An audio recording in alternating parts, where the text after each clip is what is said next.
Pamphlet આપેલા છે આપણા ગ્રહોના નક્ષત્રોના, એની દ્વારા ખગોળ વિજ્ઞાન એસ્ટ્રોનોમી છે એ તમે કેવી રીતે સમજી શકો. એક સરસ મજાની આ રમત છે કે તમે આત્મસાત કરી શકો.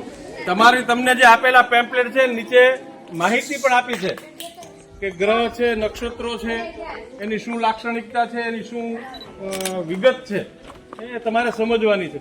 શનિ ગ્રહ કામ સુંદર દેખાય છે, કોઈને ખબર છે કે શનિ ગ્રહ શું કામ? બોલ બેટા. પાઘડીયો ગ્રહ દેખાય છે શનિ. તો એવી જ રીતે જુદા જુદા ગ્રહો છે, એની લાક્ષણિકતા છે, એનું પ્રભુત્વ છે, એમની ખગોળ વિજ્ઞાનને આત્મસાત કરવાનું છે તમારે.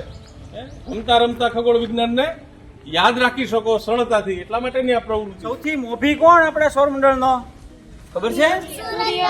Very good. હાલો સુરત દાદા અહીં વિચારી આવો. આ કોણ છે? મોભી સૂર્ય છે ઈ. બરાબર ને? તારામંડળનો શેનો છે? આપણું તારામંડળ છે ને એ મંદાકિની તારામંડળ કહેવાય. તો મંદાકિની તારામંડળનો સૌથી સૂર્ય છે એથી સૌથી નજીકનો ગ્રહ બીજો કોણ છે?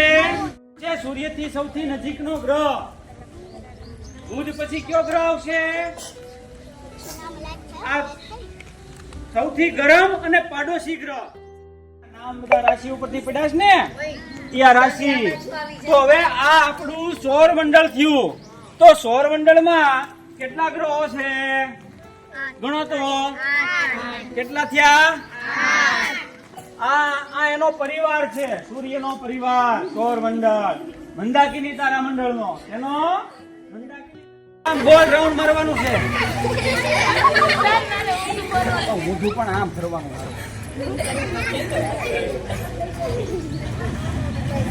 જો આ બે પ્રક્રિયા થાય, ધીમે ધીમે ભટકાતા નહીં. તમારે તમારી ધરી ઉપર ફરવાનું અને સૂર્યની આસપાસ પણ ફરવાનું, એટલે પરિભ્રમણ અને પરિક્રમણ. જો દિવસ રાત થાય છે, સમય પસાર થાય છે, 1 મહિનો થાય, 1 વર્ષ થઈ જાય, થાય ને 20 દિવસ.